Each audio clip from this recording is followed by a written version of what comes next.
हम लोगों ने अभी किरण प्रकाशिकी के अंदर कुछ समतल जो सरफेसेस हैं उनके बारे में बात की थी, और हमने ये भी देखा था कि कोई चीज़ अगर पानी में है तो किरण किस प्रकार चल के उसको ऊपर दिखाती है, आभासी गहराई कैसे होती है, इस तक हम लोगों ने पढ़ा था।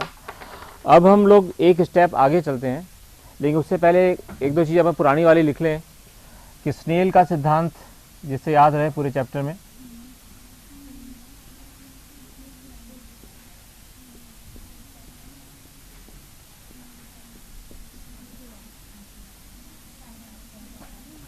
क्या होता है? साइन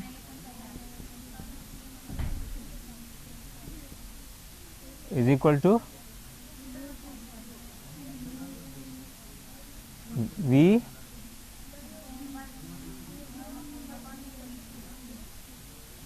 और ये म्यू क्या होता है? अगर मान लीजिए कोई सी भी सरफेस है,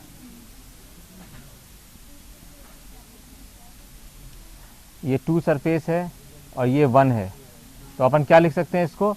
μ2 इन कंपैरिजन टू μ1। ये तो याद है ना अपने को। और हमें ये भी याद है कि v क्या होता है? म्यू, अच्छा म्यू एब्सोल्यूट म्यू क्या होता है याद होगा? केवल म्यू। हाँ ठीक है, ये बातें याद है। इन्हीं को हम लोग यूज़ करके आगे का अब स्टेप्स जो है उसको हम पढ़ेंगे। अब सबसे महत्वपूर्ण चीज़ शुरू होती है इस चैप्टर के अंदर आज से। अभी तक तो कॉन्सेप्चुअल थे, अब उन कॉन्सेप्ट्स को हम लोग कैसे अप्लाई कर सकते हैं और कैसे हम लेंसेज पे पहुंच सकते हैं धीरे धीरे आगे बढ़कर। अभी तक हमने प्लेन सरफेस पे देखा कि अपवर्तन कैसे होता है। अगर उसी प्लेन सरफेस को, यानी कि अगर हमारे पास ये सरफेस थी प्लेन, और इसको अगर हम मोड़ देते हैं तो इसके ऊपर क्या प्रभाव पड़ता है, क्या फ़र्क आ जाता है और क्यों फ़र्क आ जाता है, ये एक देखने वाली बात है। और इसी से हम पता चलेगा कि आगे लेंस तक हम कैसे पहुंचेंगे। अगर हम सबसे पहले एक एग्जाम्पल लेना चाहें, अगर हम एक सरफेस लेते हैं जो कि इधर से उत्तल दिख रही है और इधर से अवतल है। अब ये मान लीजिए कि इस अवतल की बात को हटाने के लिए हमने एक बहुत दूर तक एक सरफेस ले ली जो कि इसी मटेरियल की बनी हुई है। मान लीजिए यहाँ पर इसका अपवर्तनांक है μ2 और ये एयर है, इसका अपवर्तनांक मान लीजिए μ1 है।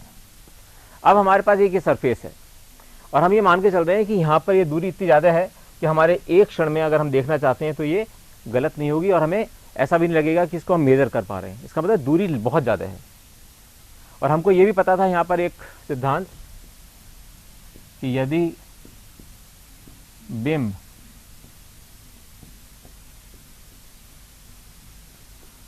अनंत पर हो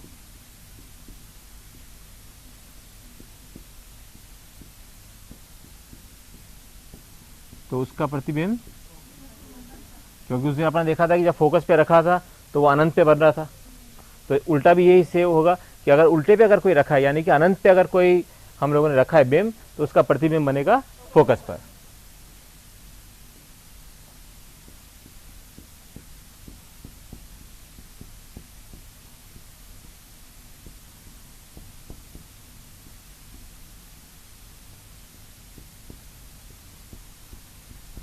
और जो दूसरा सिद्धांत हम लोग इसके अंदर यूज़ करेंगे अब हम आगे, वो ये यूज़ करेंगे कि जो भी हम लोग कोणों को, जिन भी कोण की हम बात करेंगे, सभी कोण बहुत छोटे होंगे। कोण बहुत छोटे हैं। अब जो भी कोण होंगे वो सब छोटे होंगे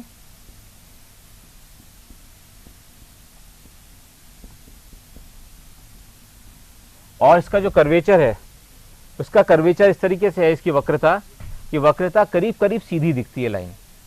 इसकी वक्रता इस प्रकार है कि एक सीधी लाइन के रूप में दिख रहा है।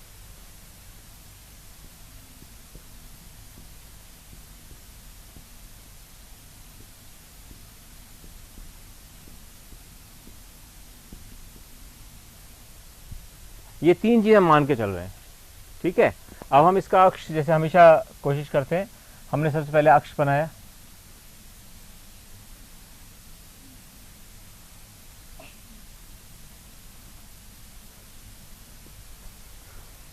हम लोगों ने ये भी सीखा था कि वक्रता त्रिज्या क्या होती है? यहाँ पे हमने देखा था कि जब ये पूरा सर्किल बनाते थे हम,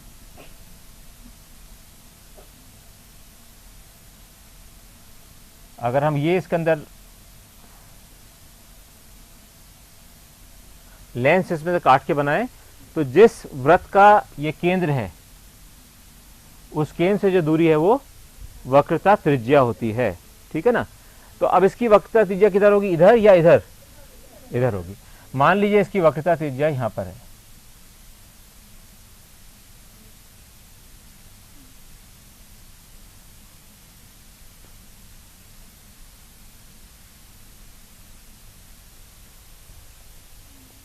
ओके, या इसको हम सी लिख लें। आप लोगों ने तो आर बाद में आएगा तो कंफ्यूजन होगा।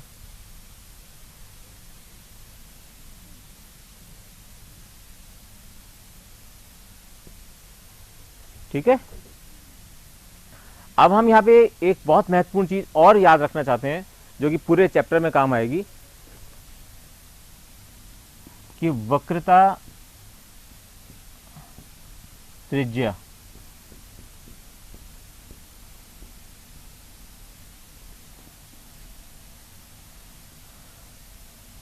तल पर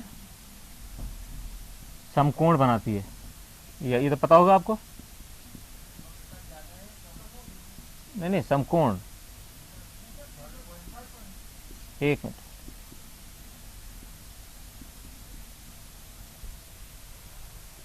वक्रता त्रिज्या की बात नहीं कर रहे हैं यहाँ पर, केवल वक्रता की बात कर रहे हैं। वक्रता मतलब ये जितना जितना इसका कर्व बड़ा होता जा रहेगा, जितना रेडियस जितना बड़ा हो जाएगा, उसके हिसाब से इसका रेडियस जो है वो बड़ा हो रहा है, इसलिए इसको हम कह रहे हैं वक्रता त्रिज्या से इसका सीधा संबंध करके। और लास्ट में हमने लिखा है कि वक्रता त्रिज्या तल पर समकोण बनाती है। इसका क्या मतलब है, इसका अर्थ ये है कि मान लीजिए अगर ये सरफेस है, कोई सी एक सरफेस ले लेते हैं, तो इस पर जो भी किरण आएगी और सी से होकर जाएगी अगर, तो ये समकोण होगा। हम जानते हैं कि किसी भी सर्किल पे अगर हम केंद्र बिंदु से एक रेखा खींचेंगे और वहां पर अगर हम टेंजेंट डालेंगे तो ये समकोण होगा। इसको अगर हम फैलाकर देखें एक बार, इसको फैलाकर देखना बहुत आवश्यक है।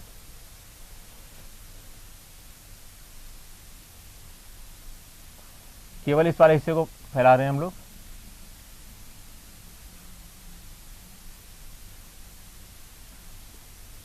ये जो कोण आपको 90 डिग्री से कम दिख रहा है, ये 90 डिग्री है। ठीक है, अर्थात इसको हम क्या दिखा सकते हैं, अब चूंकि इसको हमने इस छोटे से हिस्से को इतना बड़ा दिखाया था,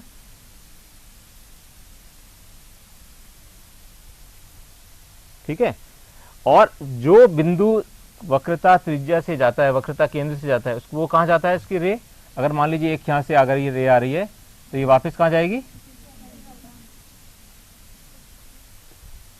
और अपवर्तित होके आगे चली जाएगी। जो अपवर्तित होगी वो तो आगे जाएगी, कांच है ना, इसलिए क्योंकि अपवर्तित होगी तो वापस चली जाएगी। अपवर्तित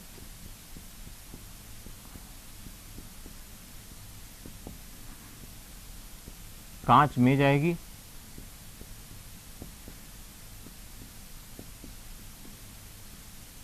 और जो परावर्तित होगी वो कहां जाएगी,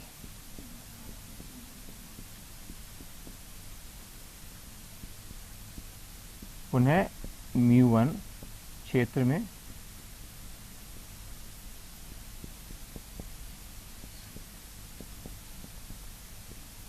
ओके। यहां तक कोई अपने कंफ्यूजन नहीं, भाई ये समझना जरूरी है इन चीजों को, कि ये 90 डिग्री का एंगल बनेगा, यहां पर ये होगा वगैरह। अब हमने लिया कि एक यहां पर, हाँ बोलो, हाँ बोलो बेटा, आपके मन कुछ शंका।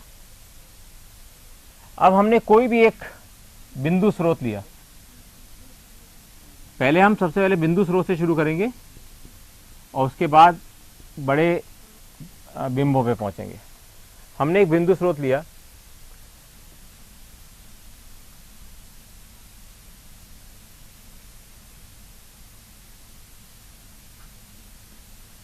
इस बिंदु स्रोत से एक किरण चली यहां पर। अब कौन बच्चा बताएगा कि आई क्या होगा, आई कोण कौन सा होगा इसका,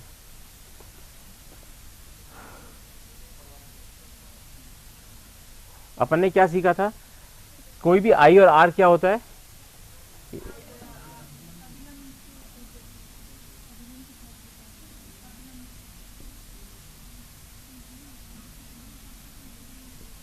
यहां अभिलंब कहां होगा इस बिंदु पर, जबकि जबकि ये सी से मिले। अगर ये सी से मिलेगा जब भी तो अभिलंब बन सकता है यहां पर।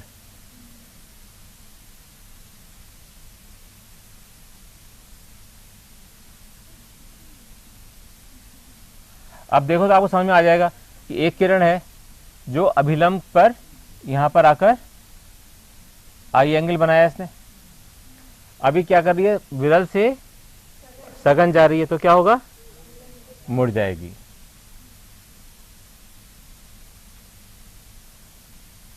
मान लीजिए मुड़कर यहां पर आ गई,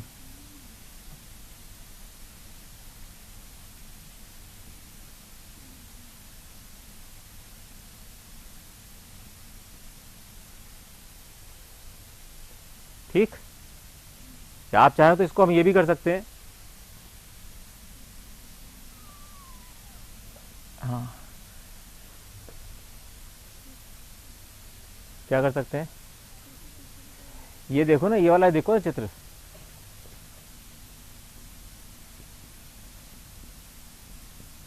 ये लंब की ओर या लंब से दूर जाएगी। लंब हमारा ये है, लंब तो हमारा ये है। अब ये लंब से विरल से सघन जा रही है तो क्या होगा, पास आएगी। तो कौन सा लंब, कौन सा, ये है लंब, तो अपने कौन सा क्षेत्र, अब इसमें कौन सा क्षेत्र काउंट कर रहे हैं,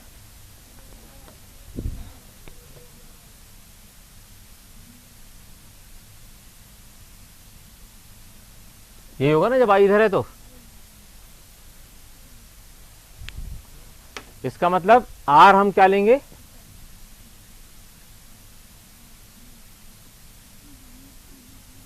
ठीक है। तुम्हें समझ में आया या नहीं, नहीं ये आई और आर में क्या फर्क है, समझ में आया। हाँ बोलो, आप बोलो। बिल्कुल, क्योंकि यही जरूरी चीज़ है, इसलिए इसको मैं आराम से पढ़ाना चाहता हूँ कि ये ठीक आपको समझ में आए।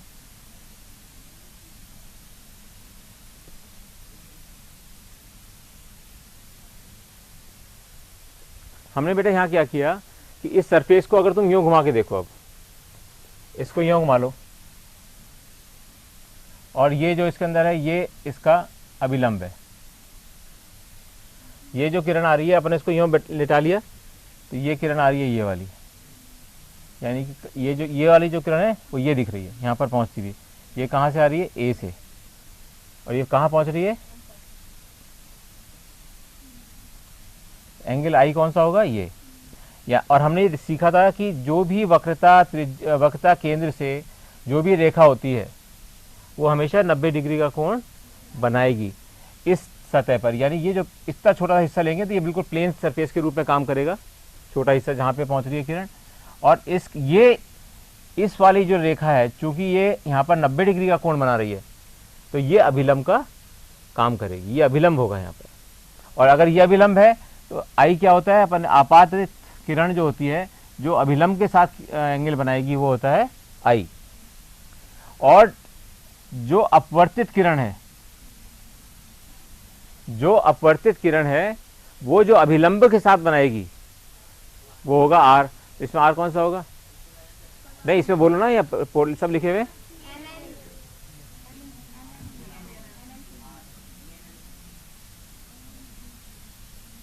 ये हो गया आर। इसमें किसी बच्चे के मन में कोई शंका, वो इक्वेशन वहाँ पे लिखी हुई है अपनी, ठीक है। और हम यहाँ पे ये भी लिख सकते हैं, इस वाले यहाँ अगर हम sine I by sine R लिखें तो और क्या लिख सकते हैं, म्यू टू, ठीक है। ये अपना फॉर्मूला रखा था, म्यू टू म्यू वन के सापेक्ष में, ओके। अगर अब ये यहाँ पर हो गया तो अब सबसे पहले अपन निकाल के देखते हैं कि साइन आई क्या है और आर क्या है, यानी कि आई और आर निकाल के देखते हैं एंगल। अगर हम एंगल आई को देखें, अब त्रिभुज कौन सा, देखो एंगल आई को निकालने के लिए कौन सा त्रिभुज देखना पड़ेगा, बताओ कौन सा देखना पड़ेगा, कौन सा आप देखना चाहते हो जिसमें कि ए एन ओ से निकाल लोगे, कैसे, किसका नाम नहीं दिया, किसको नाम देना है, ए एन सी को नाम,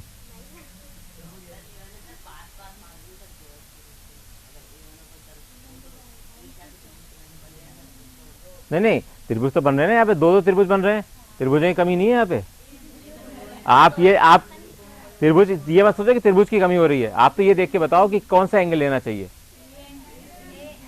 ए एन ओ ले लें, सबसे सिंपल तो ए एन ओ लेना है।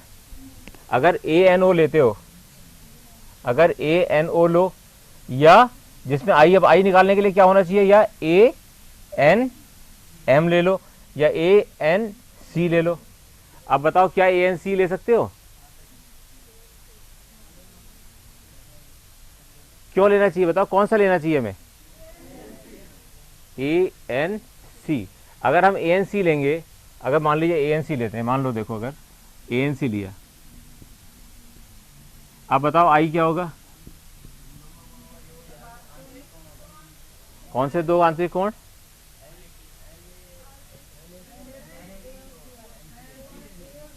ए एन सी प्लस कौन सा? हाँ बताओ कौन सा होगा? एन ये वाला जो कोण है बाकी दोनों दूसरे कोणों के बराबर होगा, अगर वो त्रिभुज की बढ़ती हुई एक रेखा है तो, ठीक है ना। तो ये एंगल इसके और इसके बराबर होगा, होगा या नहीं होगा? ठीक है ना। अब बताओ क्या कौन कौन सा एंगल है ये? N A plus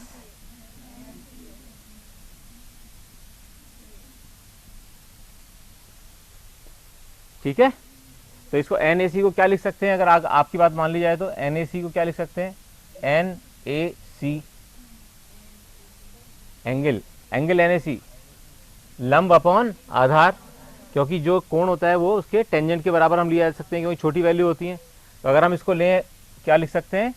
O N, ये भी केवल आप वाले रास्ते से चल रहा हूं मैं, ओ एन अपॉन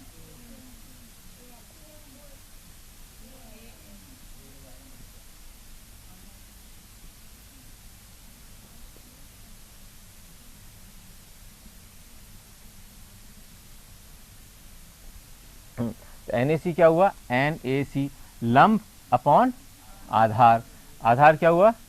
ओ ए। अब एन सी ए देखो जरा, एन सी ए या एन सी ओ, ठीक है ना। एन सी ए और एन सी ओ बराबर है, तो ये एंगल कितने का होगा? ये वाला एंगल एन सी ए क्या होगा? हाँ बताओ, ओ एन अपॉन, किसी बच्चे को समझ में नहीं आ रहा है शायद, कोई बोलो बताओ क्या हुआ, क्यों नहीं समझ में आया? देखो अभी बच्चों ने क्या बताया, इसको अपन, इसका मतलब एक स्टेप और अलग से समझाना चाहिए। अगर हम कोई भी एक त्रिभुज लेते हैं, अगर हम कोई भी त्रिभुज लें और त्रिभुज की एक कोई सी भी रेखा को आगे बढ़ा दें, कोई सी भी आगे बढ़ा दें, ये अगर हम ए, ये बी, ये सी और ये डी लें, तो नियम क्या होता है, गणित के नियम क्या कहलाता है? बाह्य कोण आंतरिक कोणों के सम के, मतलब जोड़ के बराबर होता है। यानी कि बाह्य कोण जो है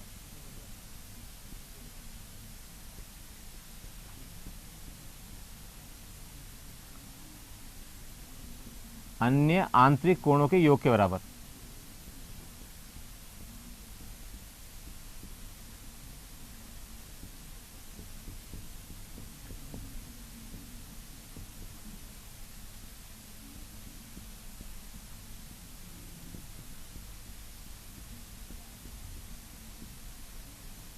ठीक है, ठीक है बच्चे, इसका मतलब हुआ ये कोण इन दोनों सम के बराबर होगा।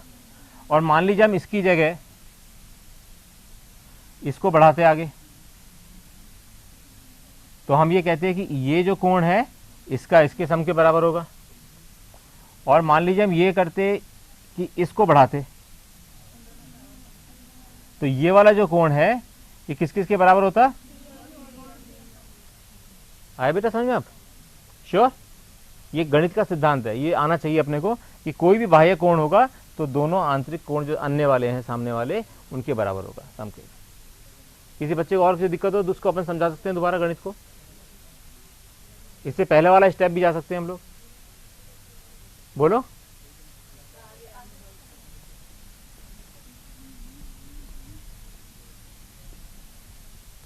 अब ये बताओ कि आर का क्या हो सकता है अगर ये बाह्य एंगल लिया जाए। यहां देखो ये क्या एंगल होगा, एंगल एन सी ओ। अब देखें, अब त्रिभुज कौन सा ले रहे हैं आप, अभी सब कुछ आपके बताया हुआ लिया जा रहा है। त्रिभुज एन सी ओ, इसके अंदर इसमें क्या होगा, angle R, angle R plus angle N M O, ठीक है। या हम कह सकते हैं एन एम सी त्रिभुज के लिए, angle N M C is equal to ये प्लस ये is equal to N C ओ।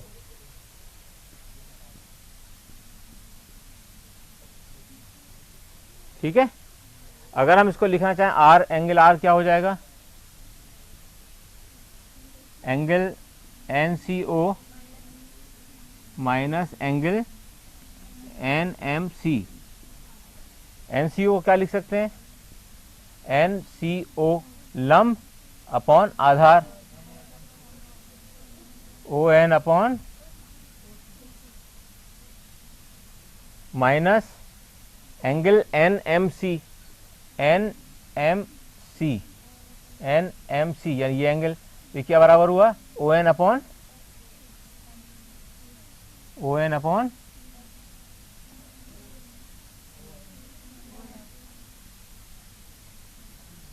अब ये बताओ, ये पहले ये स्टेप समझ में आया नहीं है किसको, नहीं है बेटा, दोबारा सुनो।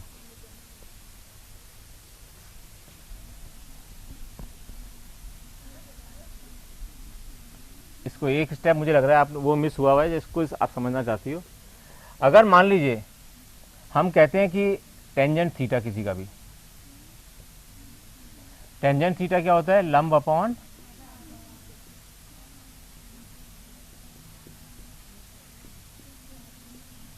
ठीक है। अगर मान लीजिए थीटा छोटा है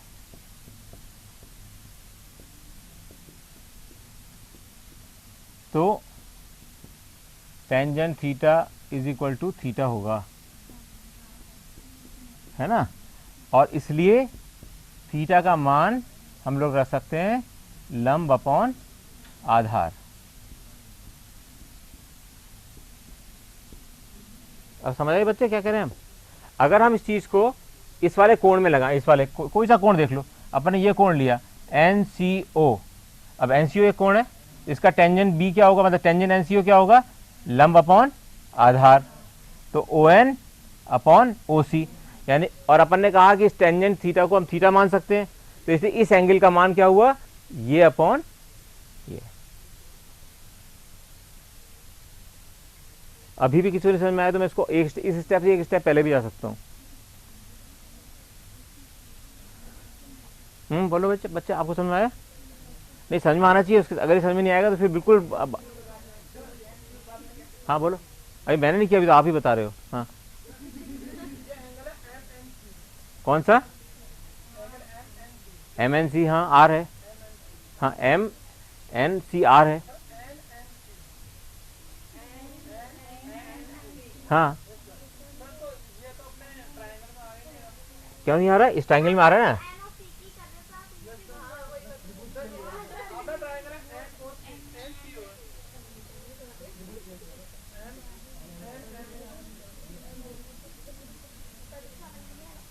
अभी भी नहीं आया समझ में, अच्छा ठीक है। और ये वाला एंगल और ये वाला एंगल, अगर हम इस वाले एंगल को इस वाले त्रिभुज में लेंगे तो लंब अपॉन आधार। बोलो, आपके कहने से अभी आप ये प्रोसीजर आप वाला है, मेरा नहीं है, ये मैं बता देता हूं पहले, लेकिन देखते हैं इसका क्या होता है। अब यहां पर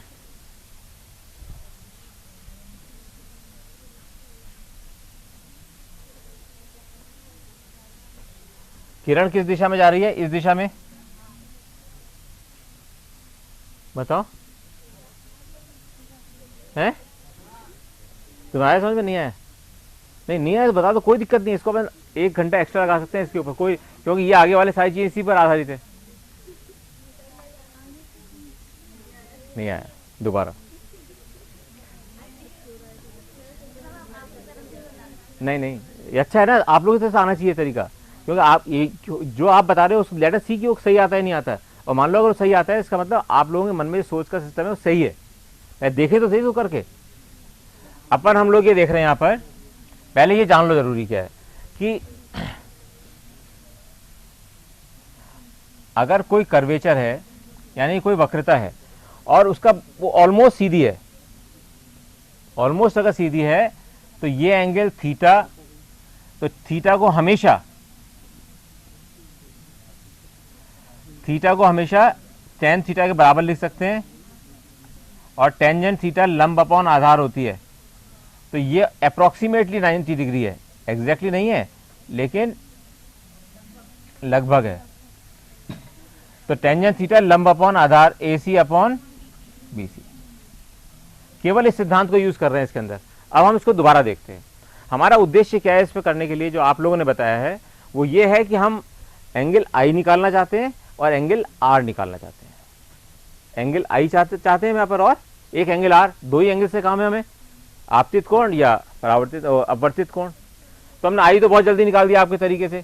आपने कहा कि ट्राइंगल ANC लिया हमने, ANC, ठीक है ना। इस ट्राइंगल में आपने कहा I, ये वाला एंगल बाह्य कोण है, वो किस किस के बराबर होगा? इस कोण के और इस कोण के योग के बराबर होगा। तो ये NAC प्लस NC, क्या लिखे बताओ?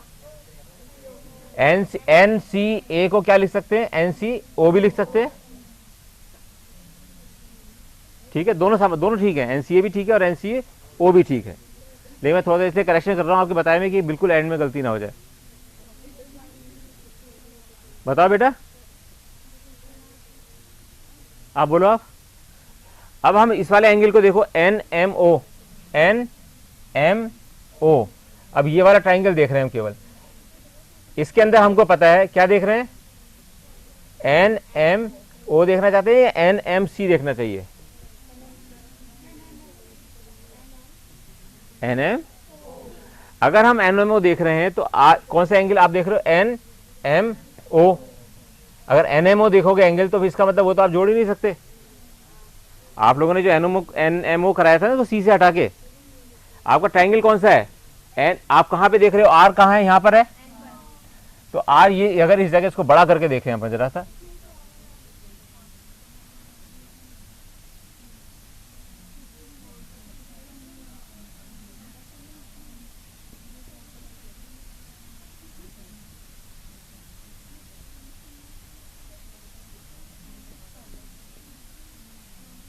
NMC। अपन ये कह रहे हैं कि R क्या किसके बराबर होगा? R प्लस ये इज इक्वल टू इस एंगल के बराबर होगा, ठीक है।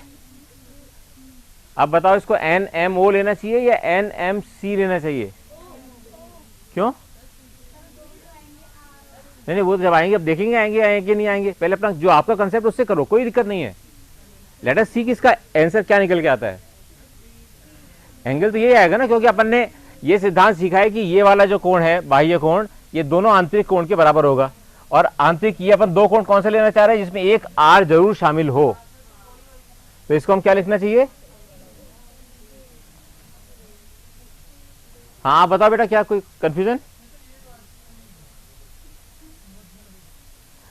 ये आपने NMO कराया था ना कोई बच्चों ने इसको अभी, ठीक है। NMC, तो अब NMC अब क्यों समझ में आ गया? NMC क्यों होगा? ये समझ में आ गया बच्चों के NMC क्यों होगा? और NMC लेंगे तो ये वाला कोण इसके और इसके कोण के बराबर होगा, यानी कि R और NMC, R और NMC किसके बराबर होंगे? NCO के बराबर होंगे। तो अपन ने R क्या लिखा? ON, ON कहां से आया? ON कहां है? O ये रहा, ठीक है। एंगल NCO लंब अपॉन आधार, यानी कि ON अपॉन OC, ठीक है, अब बताओ दूसरा क्या लिखा आपने, एंगल NMC, और ये एंगल किसके बराबर है, ये वाला एंगल, यहाँ इसकी मान क्या आएगा, दिस अपॉन दिस, OM। ठीक है, यहां तक अब बिल्कुल परफेक्ट है। अब आप ये देखो जरा इसके अंदर कि किरण की दिशा जब इधर जा रही है, अब इसके चिन्ह देने, अब हम इसके मान रखना चाहते हैं कुछ, अगर हम इसके मान रखना चाहें तो रख सकते हैं, इस स्टेज पे रख सकते हो, तो क्या क्या वैल्यू होंगी बताओ, कहाँ क्या प्लस होगा, क्या माइनस होगा,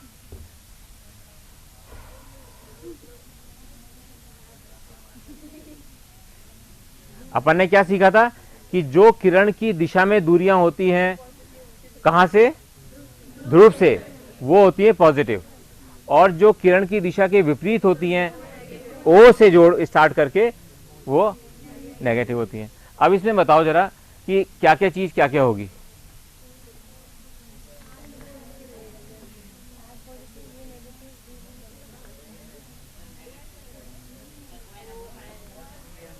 पहले बताओ, स्टार्ट करें यहां से एक अपन, इससे देखो जरा पहले, ON कहाँ है, ऊपर है, ये तो ON अपॉन A, इसका मतलब तो इसका ये कोई एंगल है जो कि टेंजेंट बीटा के बराबर आया हुआ है। यहां ON क्या लिया, ON क्या आएगा, ON तो क्योंकि इससे ऊपर है, और OC क्या होगा, पॉजिटिव R, नेगेटिव किसने बताया, क्यों बताया नेगेटिव,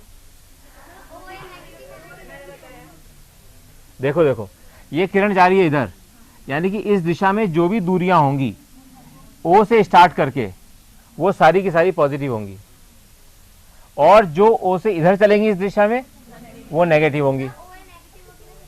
क्या बेटे, OA तो नेगेटिव होगी, क्योंकि किरण अपने आप ही अपवर्तन देख रहे हैं ना केवल। अब बताओ, OA तो इधर चल रही है ना विपरीत दिशा में, OA अगर हम OA को लिखें तो आप सही कह रहे हो, OA अगर हम लिखेंगे तो क्या लिखा जाएगा, माइनस,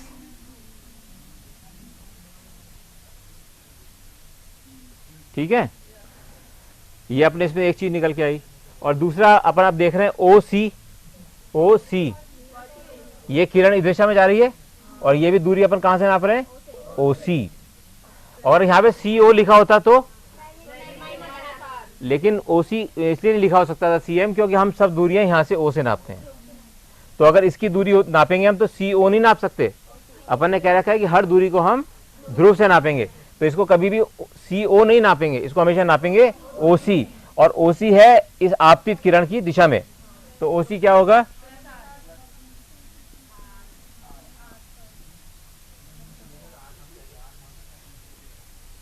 क्या हुआ बेटा, अच्छा अब देखो यहां पर ON हो गया, OC हो गया, OM रह गया,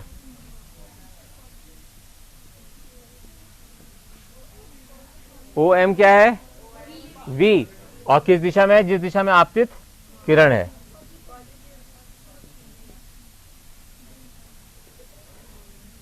अभी तक हम आपके सिद्धांत से चल रहे हैं, जो आप लोगों ने सिद्धांत बताया है केवल उसी पे, मैं अपने सिद्धांत को अभी कोई जोड़ने की कोशिश नहीं कर रहा हूं।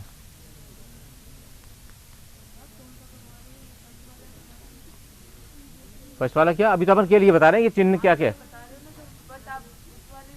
दोनों से बेटा, दोनों में तीन ही चीज अननोन है।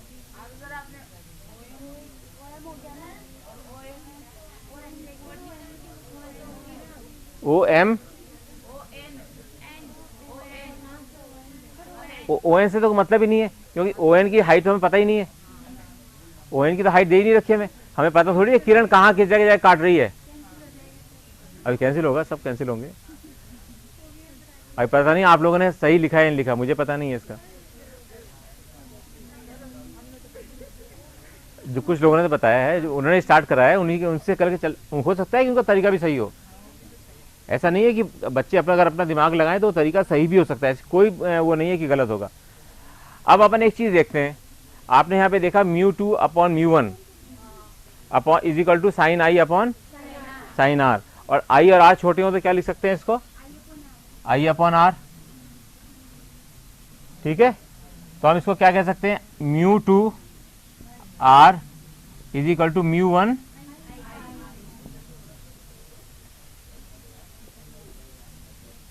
ठीक है, कर सकते हैं नहीं कर सकते हैं। इस चीज को अगर समझ में नहीं आएगा तो ये बहुत दिक्कत आएगी। जब भी कोई कोण छोटे होते हैं तो उनके जो साइन और टेन और कॉस उसको एंगल के मान के बराबर रख सकते हैं। ये सिद्धांत बेसिक होता है गणित का।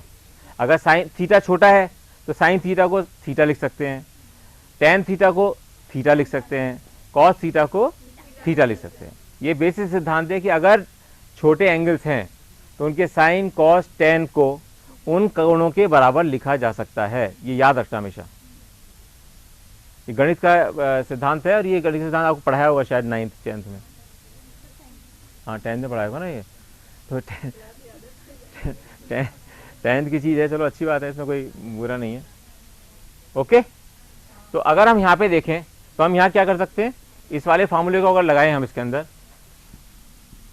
जैसा कि अभी आप कुछ बच्चों ने बताया था उसी को करके देख रहे हैं अपन आगे।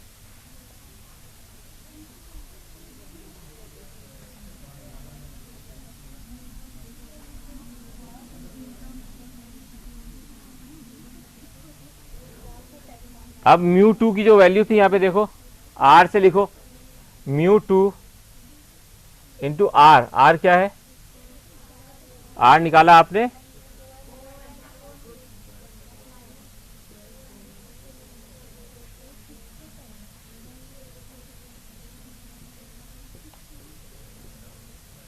ठीक है, is equal to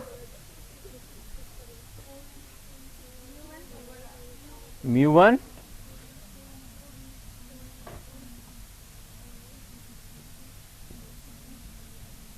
O N upon O A plus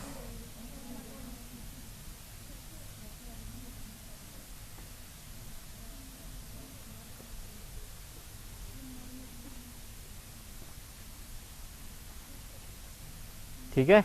अब देखते हैं अपन ने, आप लोगों ने कितना सही बताया है कितना गलत बताया, ये पता चलेगा। मुझे तो पता भी नहीं क्या होने वाला है। अगर हम इसको खोल के देखें तो क्या होगा, mu two O N O सी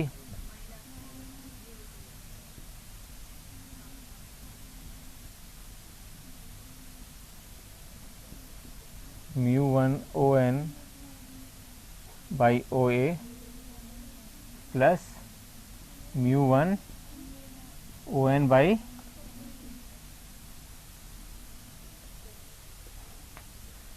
तो ओ एन बाई ओ सी, तो इधर अगर आ जाए तो काम चल जाए अपना, तो इसको लिख सकते हैं, और mu two O N O C, यानी कि इसका क्या हो गया, mu two minus mu one.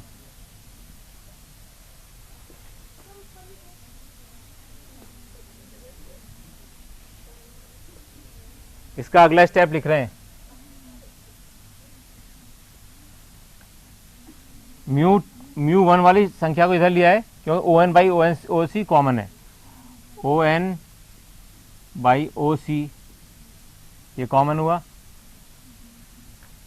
Mu two minus mu one is equal to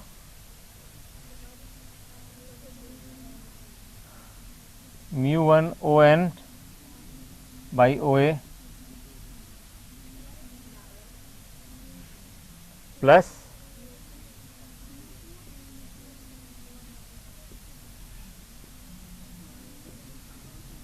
ये हम लोग सही हैं गलत अभी तक हैं? अब आपको दिख रहा है कुछ चीज कट रही है कॉमन, ठीक है, काटते हैं इसको।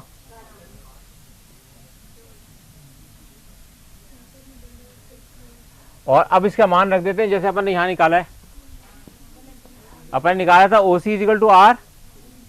अब यहां मान रखने पर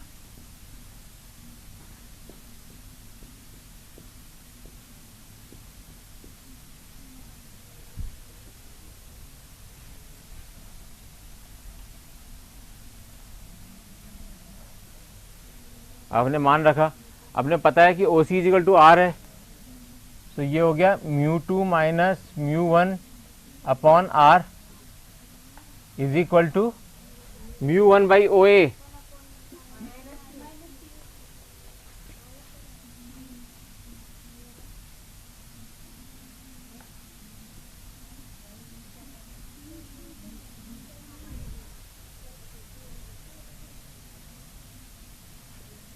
तो ये इसको यहाँ लिख सकते हैं mu two V minus minus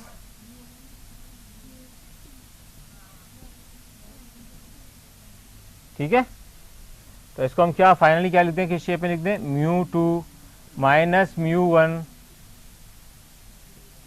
ये किस बच्चे ने तरीका बताया था करने का, एकदम बिल्कुल सही।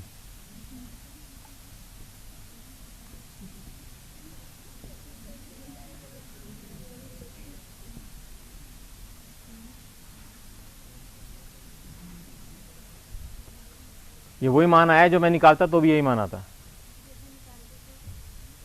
मैं तो उसको दूसरे तरीके से निकालता, मैं मैथमेटिक्स से निकाल लेता डायरेक्ट, इसको उससे नहीं निकालते, रेखा से निकाला ना इन्होंने, ये बहुत अच्छा किया वैसे, रेखीय गणित से निकाला, बहुत अच्छा है, क्योंकि आप क्यों बना हुआ था अपने आप को कॉम्प्लिकेशन मैथ्स में डालो। इसने जो निकाला, जिस बच्चे ने भी बताया इस तरीके को आगे बढ़ने के लिए, बहुत अच्छा बताया, और हम लोग जिस रास्ते पे पहुँचे हैं बिल्कुल करेक्ट पे पहुँचे हैं, मंजिल बिल्कुल परफेक्ट मिली। अच्छा, अब इसके अंदर ध्यान से देखो क्या हो रहा है। अब इस लेंस को, इसको देखो, इस लेंस वाले को, mu two minus mu one upon R, यानी कि जिसमें किरण जा रही है, जिसमें किरण जा रही है जिस माध्यम में, उसका mu two minus mu one upon R, हमेशा याद रखना है ये, क्योंकि अब आगे यही काम आएगा। Mu two minus mu one upon R, दोबारा याद रखो कि जिस भी माध्यम में किरण जा रही है म्यू टू, और जिसके जहां से जा रही है वो म्यू वन, ठीक है। और ये जो है देखो म्यू टू अपॉन वी, तो म्यू टू यानी कि इस वाले में जो लंबाई नापी जा रही है, कौन से नापी जा रही है, म्यू टू में वी, और म्यू वन में यू, म्यू वन में यू नापी जा रही है। इसको ऐसे याद रखना है, mu two minus mu one upon R is equal to mu two upon V minus mu one upon U. ये बहुत सरल तरीका है इसको याद करने का। और मान लीजिए हम वायु के लिए लें तो क्या होगा,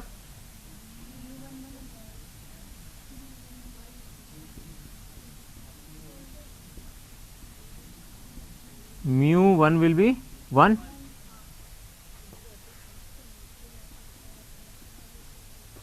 अगर हम इसको mu one is equal to one ले लें तो क्या होगा, म्यू, अच्छा म्यू टू को मान लीजिए म्यू मान लें, जब अब दूसरा रहा ही नहीं कोई तो उसको म्यू टू को म्यू मान लो, ठीक है।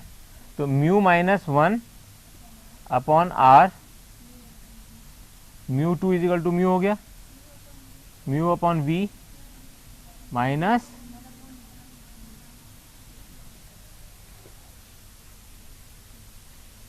ठीक है।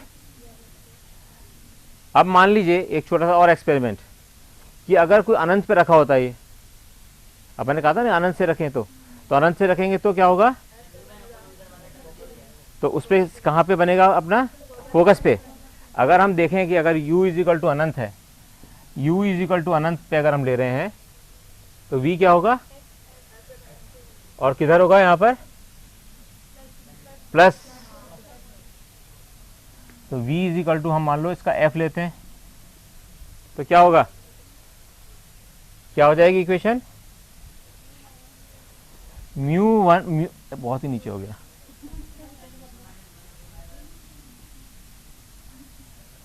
एक्चुअली मैंने जब बोर्ड बनवाया थोड़ी सी गलती रह गई, इसमें ना 1 फीट ऊपर बनवाना चाहिए था ये।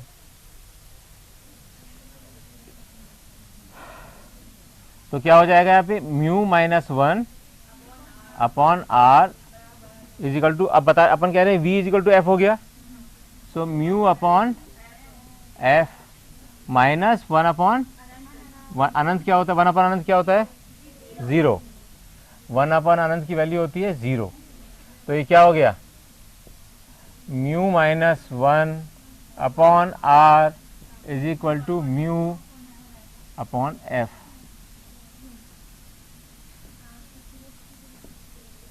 यस, आर को अगर अपन लिखें 2f, बिल्कुल सही है। ऐसे ही बच्चे होने चाहिए, मुझे ऐसे ही बच्चे अच्छे लगते हैं, मतलब जिन्होंने कम से कम अपने माध्यम से मुझे आगे ले जाके कराया क्वेश्चन और ये सरल सही आया, ये बहुत अच्छी बात। अब इसको हम देखें जरा, यहाँ पर हम जानते हैं कि r इज इक्वल टू, तो हम इसको रखते हैं तो mu minus 1/2f is equal to mu, अगर f से f कटेगा तो क्या होगा, हाँ क्या हुआ, हाँ हाँ, mu minus 1 is equal to 2 mu, तो क्या हो गया, अगर फोकस पर प्रतिबिंब बनाना है, ये क्वेश्चन आता है एग्जाम में, अगर किसी उत्तल सरफेस पर फोकस पर एंगल, अगर हमें प्रतिबिंब बनाना है, अगर फोकस पर बनाना है, तो उस मटेरियल का म्यू क्या होगा, ये आता है एग्जाम में क्वेश्चन, -1। ये आप लोगों को किसी किताब में नहीं मिलेगा आपको, लेकिन आपने खुद ही निकाल के बता दिया है।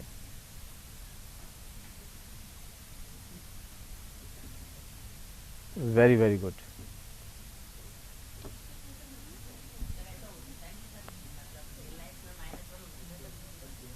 नहीं हो सकता, नहीं हो सकता।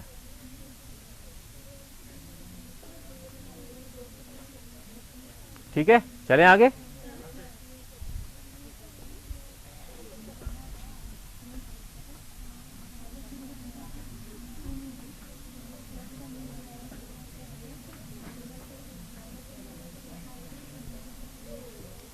तो अपन ने क्या इक्वेशन लिखी यहाँ पर, μ2 माइनस μ1/r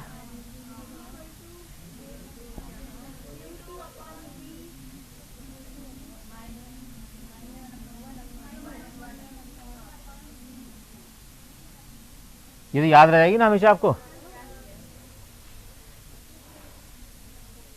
इतनी चीज़ें याद रखनी तो बिल्कुल बेसिक चीज़ें हैं। अब हम आगे चलते हैं। आगे का मतलब अब थोड़ा सा एक कठिन स्थिति में पहुंचते हैं। वैसे आपको बता दूं, जो आपने आखिर में हिस्सा जो सॉल्व किया है ना, ये अपने आप, ये 90% स्टूडेंट नहीं कर सकते हैं, 90% बच्चे नहीं कर सकते थे, जो आप लोगों ने बिल्कुल इसको सरलता से करा है। 90% बच्चे हमेशा अटक जाते हैं, कहीं ना कहीं अटक के बैठ जाते हैं। पहली बात तो ये दूसरा मेथड ही नहीं बता पाते। तो आप लोगों को पता चलना चाहिए अपने ऊपर खुद पे विश्वास।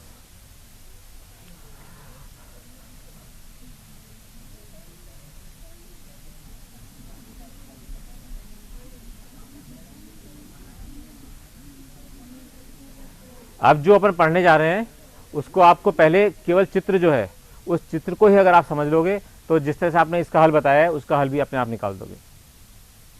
अपन इसका पहले चित्र देखते हैं, जिस चीज़ को बताने जा रहा हूं मैं, कि उत्तल लेंस के अंदर किस प्रकार से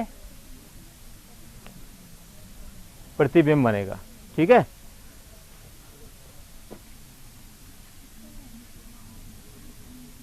अब लेंस किसे कहते हैं?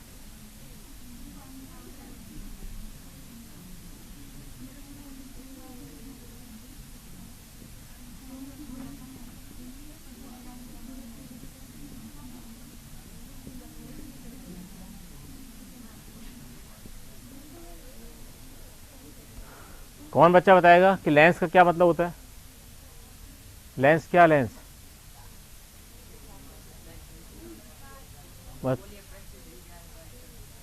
दो गोलीय पृष्ठ, चाहे वो उत्तल हो चाहे अवतल हो, है ना, चाहे एक तरफ समतल हो चाहे एक तरफ उत्तल हो। अगर मान लीजिए, एक बार हम इसको, इसी चीज़ को आपने बताया, इसको थोड़ा और क्लैरिफाई करना चाहता हूँ कि मान लीजिए एक सरफेस यूँ है और एक ये है, तो इससे आप क्या अर्थ समझते हो? है ना, तो और अगर हम यो बना रहे थे तो इसको हम मानते थे कि ये उत्तल लेंस है। अब मैं बात आपसे जो पूछना चाह रहा हूं ये है कि अगर हम इसको यहां से नापें तो इसका त्रिज्या कौन सी होगी? वक्रता त्रिज्या वो यहां पर होगी, मान लो C1, ये मान लीजिए सरफेस है 1। अब ध्यान से सुनो क्या चीज कर रहे हैं, और इसकी वक्रता त्रिज्या कहाँ होगी,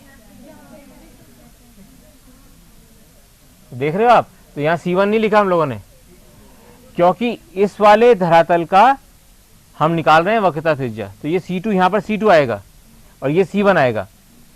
तो इस वाले केस में अगर हम इसमें देखें, इस वाले केस में कोई बता सकता है कि एंगल कितने कितने होंगे। एंगल, अब ये क्या हो गया एंगल, इस एंगल को क्या कहोगे आप, एंगल तो 180 हो गया, और इसकी वक्रता त्रिज्या कितनी हो गई, यस दोबारा। बहुत अच्छा, कुछ तो बच्चे बता रहे हैं, बहुत अच्छी बात है, आई एम रियली हैप्पी। ये जो अगर है, इसने बच्चे ने बताया कि इसकी वक्रता त्रिज्या, यानी कि अगर हम ये कहते हैं कि ये यहां से अगर हम देखें इसको,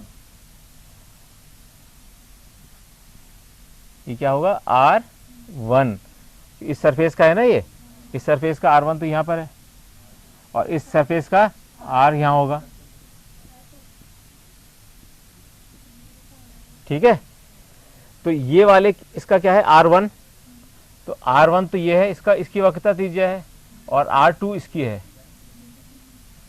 अब कोई लाइन सीधी होती है, इसका मतलब हुआ क्या हो रहा है, अगर मान लीजिए छोटा सा सर्कल था, तो इसके अंदर क्या होगा, आपकी वक्रता त्रिज्या अगर हम निकालेंगे तो ये होगी,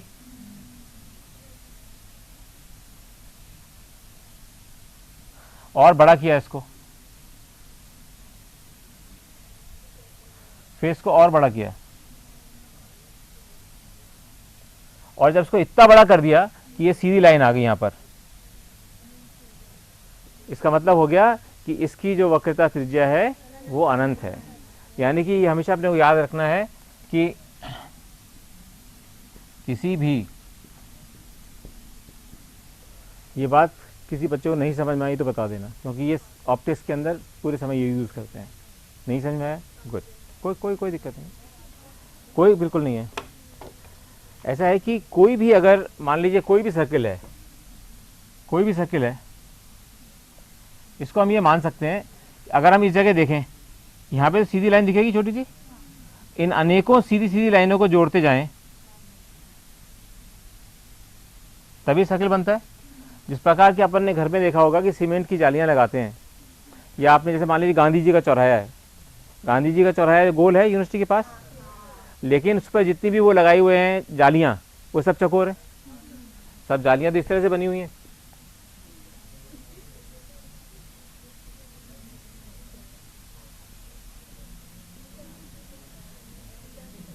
वो जाली इस तरह की बनी हुई है, जो कि वहाँ की उसकी है, कौन से पत्थर की है, करोली पत्थर की, हल्का गुलाबी पत्थर होता है ना जो, वो तो सब चकोर चकोर है, लेकिन वो उस पर एक सर्किल पे लगाई हुई है।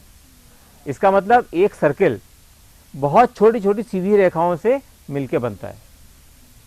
एक सर्किल बहुत छोटी छोटी सी, अब वो छोटी छोटी संख्याओं, कितनी संख्या होंगी, अनंत, वो अनंत होंगी।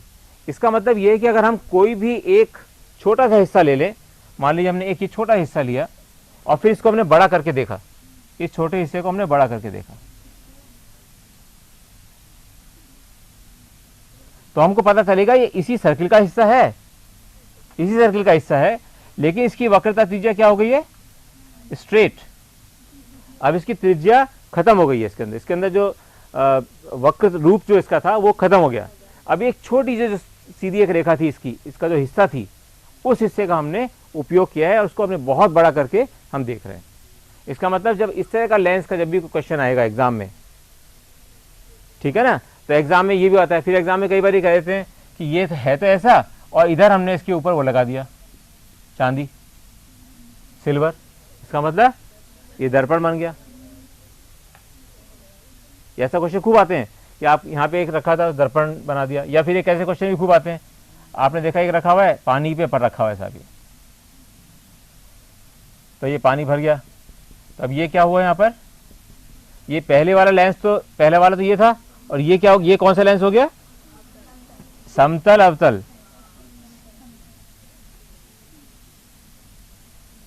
ठीक है, जैसा अपन ने किया था इसका अलग हो गया, ये अवतल वाला हो गया।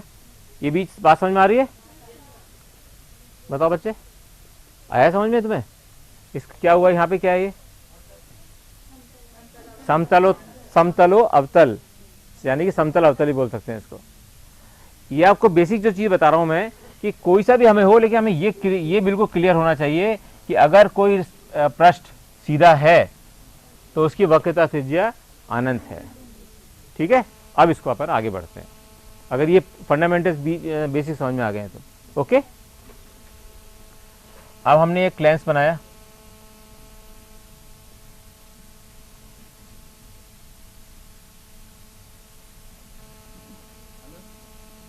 और हमारा ये मानना है कि लेंस,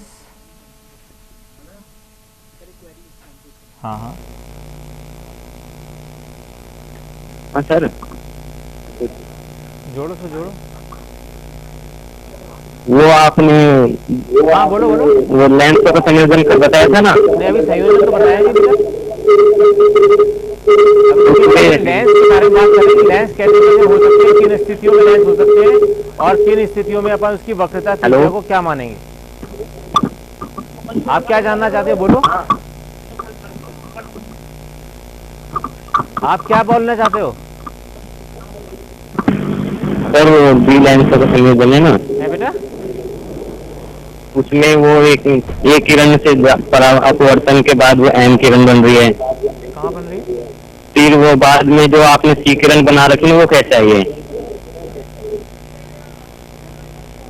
अच्छा, पहले वाला क्वेश्चन,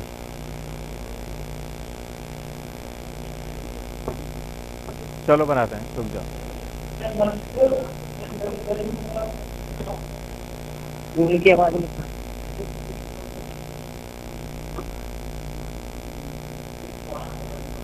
एक्चुअली ये इतना देर बाद क्यों पता लगा? हेलो सर, वो नहीं, जब एन बना रहे थे वो तो एन, वो कह रहा है कि एन बनाया कैसे, एन बनाया कैसे, वो तो बहुत ही पुरानी बात होगी, मतलब जब क्लास शुरू की थी जब की बात है।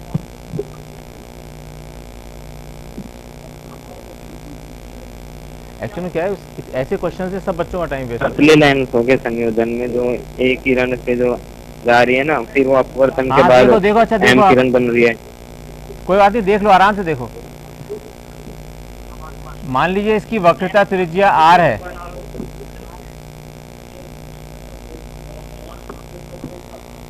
और यहां से एक पॉइंट से किरण चली जो कि यू दूरी पर है।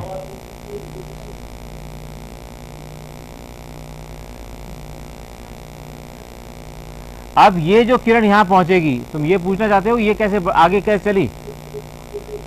हाँ सर,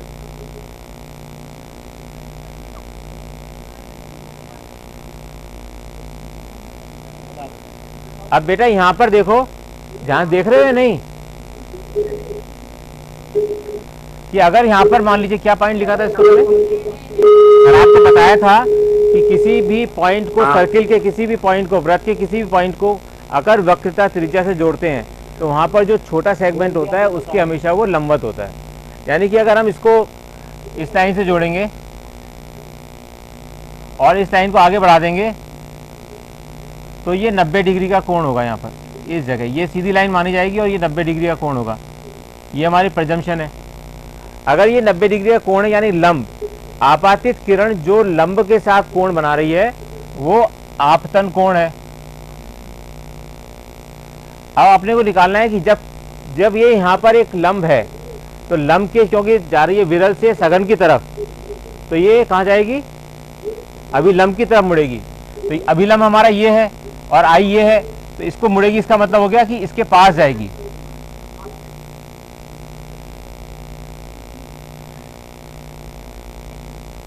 तो इसमें से आर क्या होगा? जो लंब के साथ अपवर्तित किरण कोण बनाती है, ये कोण बना रही है, ये हुआ आर। ये समझ में आया बेटा? हाँ सर। वहां तो पुराना वाला रहा है, अभी तो वही सीन फ्रीज हो गया है ना। हैं? आप बताओ, पूछो इनसे कुछ, इसका और क्या, कुछ और आगे क्या पूछना चाहते? सारा फॉर्मूला दोबारा डिवाइस करना है क्या? अब बेटा मैं इसको छोड़ के आगे बढ़ रहा हूँ क्योंकि पूरी क्लास का टाइम एकदम वेस्ट हो रहा है।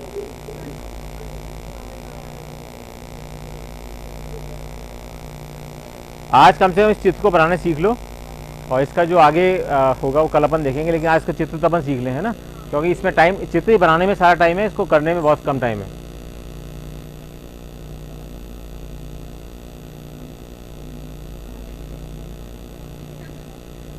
अब ये जो लेंस एक तो पतला है, एक दोनों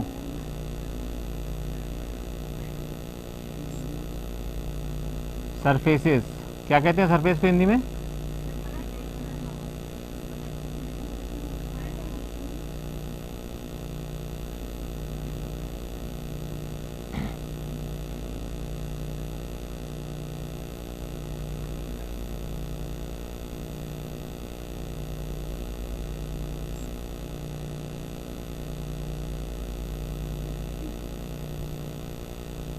यानी कि दोनों की वक्रता त्रिज्या है, जिससे कि आपस में मिलकर दो कर्व एक लेंस को बना पा रहे हैं।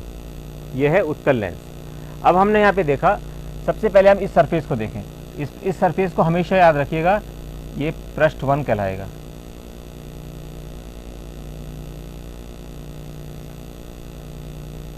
और ये हमेशा कहलाएगा पृष्ठ 2।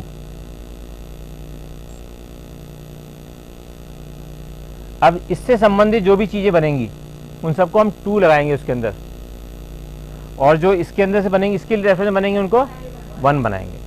तो ये बिल्कुल मन में कंसेप्ट क्लियर रहना चाहिए कि हम क्या करने जा रहे हैं। हम सिर्फ ये कोशिश कर रहे हैं, क्या हम कोशिश कर रहे हैं कि जहाँ पर भी कोई हमारी किरण जाएगी या बनेगी, तो हम दोनों अलग अलग, ये यहाँ पर सरफेसेस हैं, इधर से पहले जा रही है उत्तल है, तो यहाँ किरण जाएगी। तो अब चलो, अब इसको देखते हैं कि इसका डायग्राम कैसे बन सकता है।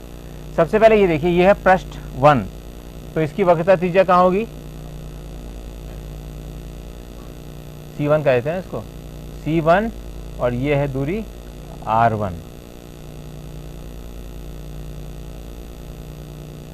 ठीक है, ये हुई R1, इसकी वक्रता त्रिज्या। और अपन सुनो, इसको वक्रता त्रिज्या को यहाँ से लेते हैं, लेकिन यहाँ पे लेंस बहुत पतले हैं। लेंस पतले हैं, इसका मतलब हम चाहे यहाँ से लें चाहे यहाँ से लें, वो बराबर माना जाएगा। इसलिए अपन केंद्र से लेते हैं, इससे कि जितनी भी गणना है वो सरल हो जाए। क्योंकि लेंस पतले हैं, इसलिए ये वाली दूरी, यानी कि ये, अगर हम इसको O मान लें, हाँ बताया बेटा, अभी तो ये बताया, इसीलिए मैं टाइम लगाऊंगा, कोई चिंता नहीं, इसको खूब अच्छे से देख लो। ये पहला वाला पृष्ठ है, इस पृष्ठ का ये किस वाले सर्किल का हिस्सा है? इस वाले सर्किल का हिस्सा है।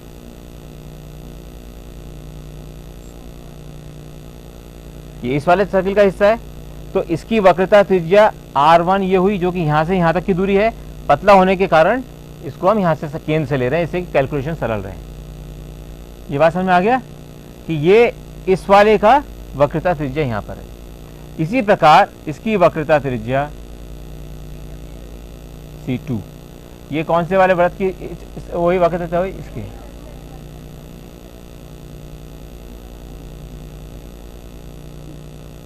ये दोनों जहां पर बराबर काट रहे हैं वहीं पे लेंस बन रहा है। आपको क्लियर हो जाएगा कि क्यों हम R1 R2 कर रहे हैं।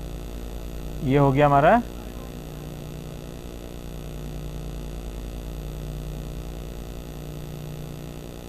यहाँ तक। किसी के मन में कोई शंका हो तो बता दो, क्योंकि ये चीज़ अगर अभी क्लियर नहीं हुई तो बाद में कभी नहीं होगी। ओके, और अगर मान लीजिए इसका म्यू है 2 और ये म्यू है 1 और ये भी है म्यू 1। अब देखते हैं कि किरण अगर चली तो क्या होगा उसका। वो याद रखना, इस सिद्धांत जो अभी अपने सीखा है दोबारा करा है, और आप ही लोग बताओगे इसका। इसको कहीं भी अपन किसी भी जगह हम इसको रख सकते हैं, पॉइंट वाले सोर्स को x y z। अपन मान लीजिए अपन यहाँ पे रख लेते हैं इसको, इससे सरलता रहे बनाने में। ठीक है, यहाँ हमने पॉइंट को रखा, इसको कह दिया हमने P। ठीक है, ये रेखा यहाँ पर पहुंची। अब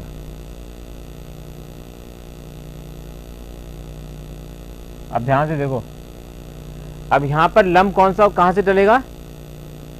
C1 से, क्योंकि इसका वक्रता केंद्र है C1, और इस C1 से जो रेखा होगी वो यहाँ पर अभिलंब के रूप में काम करेगी। अब आप देखो, बहुत ध्यान से देखना इसको कि क्या हो रहा है।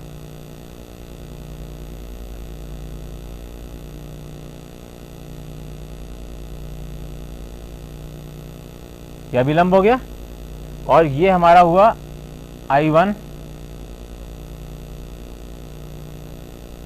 ठीक है। अब ये विरल से सघन की तरफ जा रही है, तो अभिलंब की ओर मुड़ेगी। तो अभिलंब तो ये है अपना, और रेखा यूं जा रही है तो ये इधर मुड़ेगी।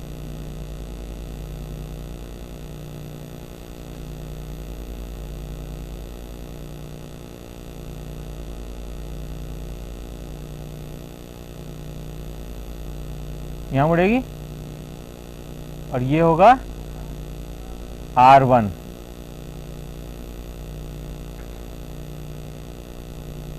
अगर मान लीजिए ये सरफेस नहीं होती, अगर ये वाली सरफेस नहीं होती, दूसरी सरफेस, तो ये क्या होता, कहाँ बनता प्रतिबिंब जो वहां बनाया अपन ने, तो ये सीधा अपना यहां बन जाता।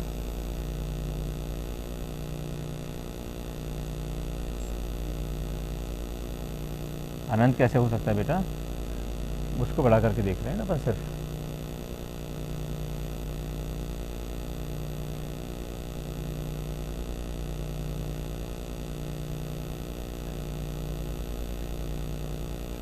इसको हमने बना दिया P'। अगर मान लीजिए ये नहीं होता, तो अगर केवल यही सरफेस होती तो ये वहां पे पहुंच जाता, और ये दूरी मान लीजिए होती उसकी V' या V1 या V', कुछ भी लिख सकते हैं आप, ठीक है। ये पहला हिस्सा समझ में आ गया क्या हुआ, हमने क्या किया, बिल्कुल यही जो यहाँ पे था। अभी हम ये मान के चल रहे हैं कि ये जैसी रेखा मुड़ी यहाँ पर आके, क्योंकि हमको इस पूरे मटेरियल है इसके अंदर μ2, ये अगर एग्जिस्ट नहीं कर रहा, मान लीजिए ये एग्जिस्ट नहीं कर रहा, तो कौन सरफेस बन गई अपनी, ये वाली बन गई। ये अपना μ2 वाला सरफेस है ना, और ये μ1 वाला था। तो जब इधर आई थी तो लंब की ओर मुड़ी थी, वही बिल्कुल यों को हम लोगों ने यहाँ पे कर दिया, ठीक है। अब ये वाली इक्वेशन इसमें लगाएं, अगर जब दूसरा पृष्ठ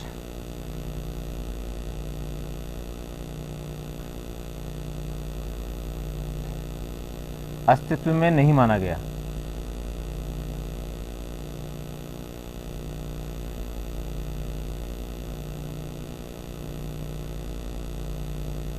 क्या होगा।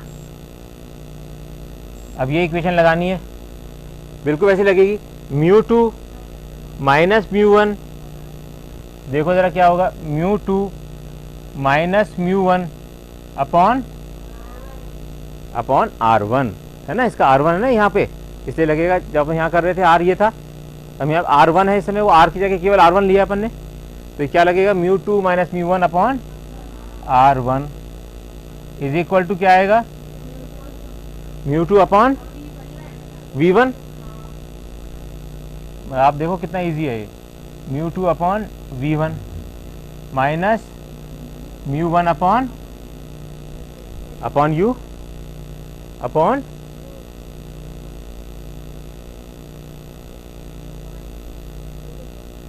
नहीं, U तो U ही रहेगा बेटा, U तो ओरिजिनल है ना, सच्चाई है। ये अपन परोक्ष है, केवल ये आभासी है, क्योंकि एक्चुअल में यहाँ ऐसा नहीं हो रहा है।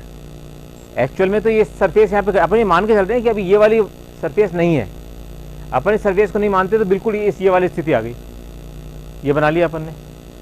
लेकिन वास्तविकता में ऐसा नहीं है। वास्तविकता में क्या है, एक यहाँ पर दूसरी सरफेस है। अब अगर यहाँ पर हम लंब बनाना चाहें तो कहाँ से बनाएंगे, C2 से, क्योंकि अब किस सरफेस का है ये, सेकेंड। अब ये जो यहाँ पर है तो इसका जो बनेगा लंब यहाँ से बनेगा,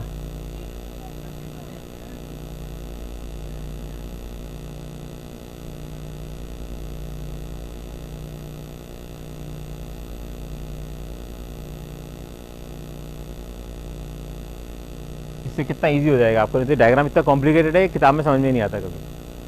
अब हमने ये लंब बनाया, अब इस लंब की ये यहाँ पर एक सरफेस इतनी सी है और इस पे आके ये गिर रहा है।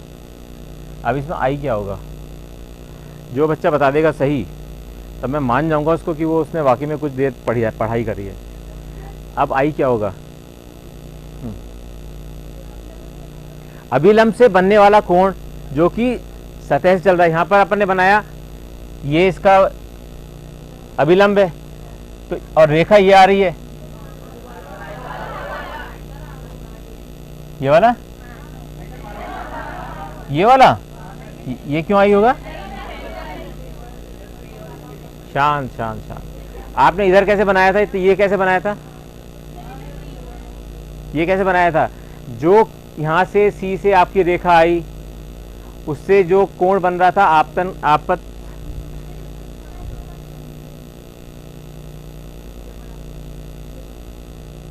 अब अपनी कौन सी रेखा है, यहाँ से ये, तो ये चल रही है, यहाँ पर आई इस जगह, ये इसके ऊपर कहाँ पर था इसका, यहाँ पर। अब इसको यूँ देखना पड़ेगा आपको, इधर जा रही है, ये लंब यूँ जा रहा है, और ये लंब से कोण ये वाला बना रही है।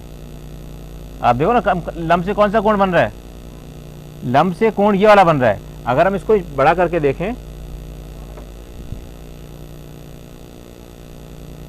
ये जूम करना इससे ज़रूरी हो गया है, क्योंकि अब अपने ये एप्पल के फ़ोन्स होते हैं, उसमें भी जूम होता है, सारे टच फ़ोन जो होते हैं, तो अब जूम की आदत तो पड़नी चाहिए आप सबको भी, कि इससे क्लैरिटी आ जाए क्या होता है। अब देखो यहाँ पे क्या हो रहा है, यहाँ ये सरफेस है, देखो ये सरफेस, इस पर लंब है, और आपतन रेखा ये है आपतन। और अब ये बताओ ये क्या है, ये होगा ना आई, तो इसलिए हमारा ये वाला होगा I2।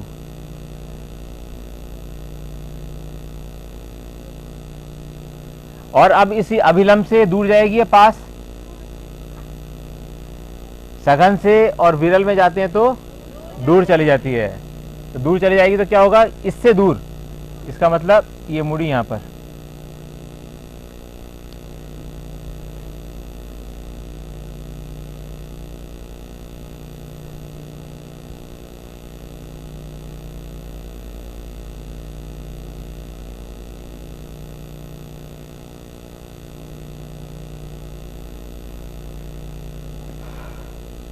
और ये एंगल होगा R2। अब देखो आप, अब समझ में आ जाएगा आपको, बिल्कुल सरल बात। ये एक लंब है, इसमें ये कोण है ना। अब ये रेखा जब यूँ जा रही थी, अब ये और भी इधर लंब की तरफ मुड़ गई, लंब की ओर मुड़ गई। ये समझ में आया नहीं आया? कौन ऐसा बच्चा इसको नहीं आया? अगर ये आ गया तो क्वेश्चन बहुत, फिर तो खत्म हो गया है। इसको बनाएं कैसे, यही है असली बात। इसलिए मैं भी खुद भी आपको मैंने कहा था, इस बनाने में अपने को टाइम लगाना है। नहीं, घर जाकर नहीं बनेगा ये। हाँ, नहीं आएगा, मुझे, मैं बता रहा हूँ ना, घर जाके नहीं बनेगा। जब तक ये यहाँ पे नहीं बनाओगे, जब तक ये यहाँ पे नहीं,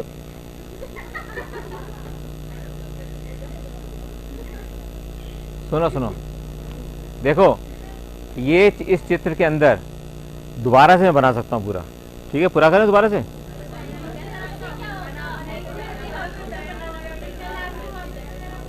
सुनो सुनो, अभी आप ये देखो कि ये वाली सरफेस जो है, इसकी वक्रता त्रिज्या ये है। आप जब इस वाले में बना सकते हो तो इस वाले में बना सकते हो, सेम ही तो है। जब ये एक लंब है, यहाँ से जब वक्रता केंद्र से रेखा खींचते हैं तो ये लंब है, और इस लंब पर आपतित किरण ये थी। बिल्कुल इसको हॉरिजॉन्टल करके देखो ना, ये रही ना आपतन, आपतन कोण। इसका परावर्तन कोण कहाँ होगा? आप क्या कह रहे हैं अपन?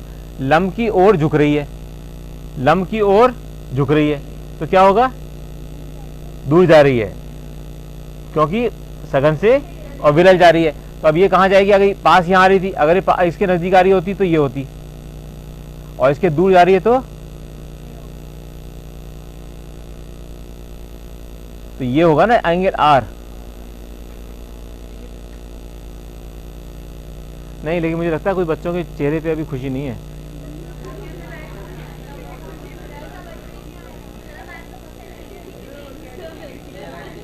मुझे पता है ये ऐसा है कि इस चैप्टर में सबसे कठिन यही चीज है, सबसे कठिन। दोबारा बनाएंगे ना इसको अपन, अभी बनाते हैं। उससे क्या होगा, आपको पता चल जाएगा कि क्या हो रहा है।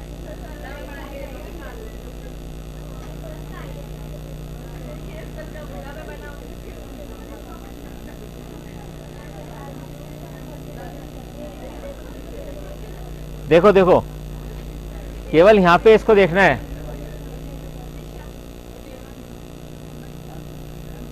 देखो ये वाली लाइन है, ये आपकी लाइन है जिस पर कि ये 90 डिग्री का कोण बना रही है, यानी कि आपकी ये सरफेस है और जिस पे ये लंब आपका 90 डिग्री का कोण बना रहा है। ये एक आपतन किरण है, ये रही आपतन किरण। अब ये आपतन किरण दूर हटेगी इससे, तो ये आपतन किरण यहाँ से ये जा रही थी, अगर आप पर ये चला जाता आगे, लंब आगे होता है यहाँ पर, तो ये आपतन किरण यहाँ पर है, तो इस लंब से दूर जाती, तो ये लंब से जब दूर जाएगी कैसे जाएगी, इस लंब से दूर जाना है, इसको यहाँ पर जाना है।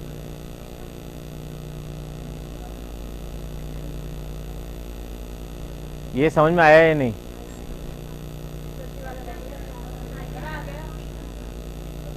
नहीं आया ना? ऐसा करते हैं, सुनो, कल इसको बनाएंगे और दोबारा बनाएंगे इसको, बिल्कुल दोबारा। इसको है ना, अगर 3 बार, क्यों होता क्या है, सुनो, जिनको आ गया कोई बात नहीं, लेकिन इसका अगर इसको नहीं आएगा ना इसको बनाना, तो आप लेंस के कोई भी क्वेश्चन को नहीं कर सकेंगे। लेंस का कोई भी क्वेश्चन नहीं होगा अगर आपको ये कंसेप्ट समझ में नहीं आया। इसके लिए अपने चाहे एक पूरा पीरियड एक्स्ट्रा लगे, लेकिन करेंगे जरूर। सुनो, एक ये याद रख के आना बस, ये वाला जो है ना इक्वेशन, ये याद करके आना बस, और ये अपन दोबारा बनाएंगे।